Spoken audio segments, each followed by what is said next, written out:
हमने गुजरात चुनाव में इस बार वो होते हुए देखा जो शायद इस देश के लोकतंत्र के इतिहास में कभी नहीं हुआ।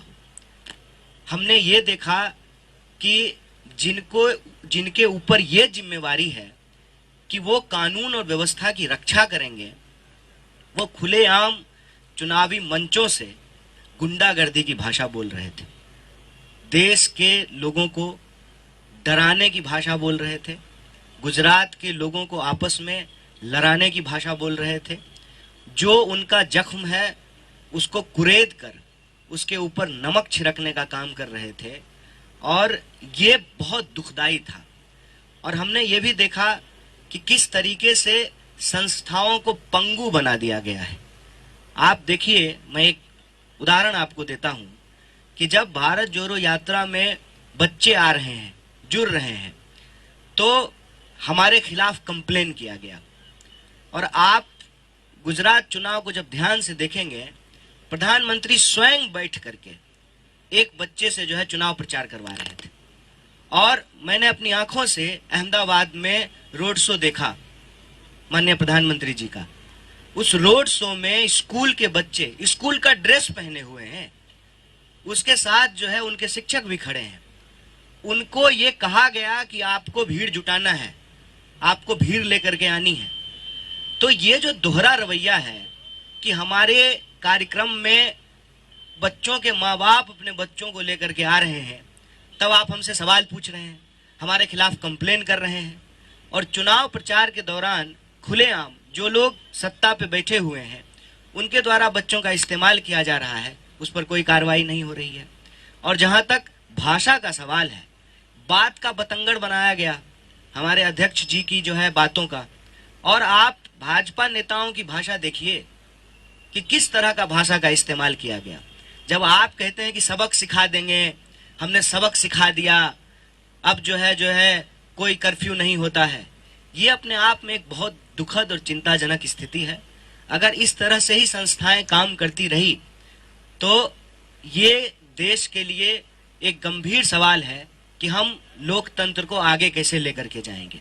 क्योंकि लोकतंत्र को बचाने वाली जो संस्थाएं हैं वो इस तरीके से अगर काम करेगी तो फिर क्या होगा।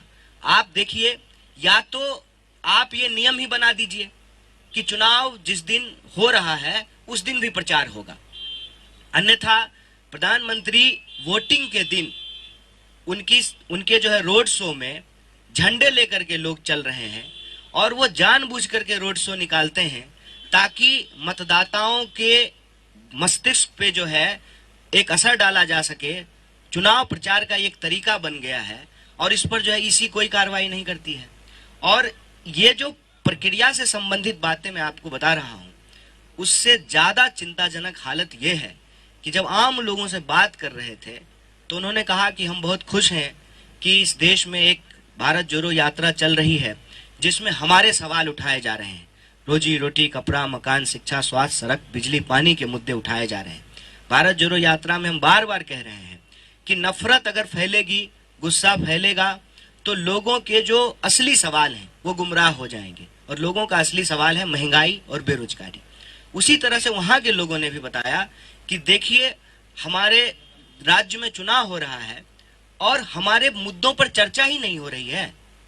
कुपोषण के मामले में गुजरात की स्थिति अच्छी नहीं है और दुखद स्थिति यह है कि जिनका खुद का परफॉर्मेंस अच्छा नहीं है उन चीफ मिनिस्टर्स को गुजरात बुलाया गया है कि आप आकर के हमारे यहाँ कैंपेन कीजिए। आप ये बताइए कि अगर 27 साल में भाजपा ने वहां विकास किया है तो वो विकास दिखा करके क्यों नहीं वोट मांग रहे हैं। 50 से ज्यादा जो है एमएलए के टिकट काटे गए, इसका मतलब वो लोग ठीक से काम नहीं कर रहे थे। अगर ठीक से काम कर रहे थे तो फिर उनका टिकट क्यों काटा गया। चीफ मिनिस्टर्स ऐसे बदले जा रहे हैं जैसे कपड़े बदले जाते हैं। ये जो स्थिति थी उस पे लोगों ने गहरी चिंता व्यक्त की है। परिणाम कल परसों में आ जाएगा, लेकिन ये जो पूरा का पूरा वस्तु स्थिति है उस वस्तु स्थिति को भारत जोड़ो यात्रा बहुत गंभीरता से लेती है और हम संवैधानिक संस्थाओं को भी बचाएंगे, हम संविधान की भी रक्षा करेंगे और इस देश के लोगों को आपस में जोड़ कर रखते हुए, बार बार कहते हैं कि जमीन से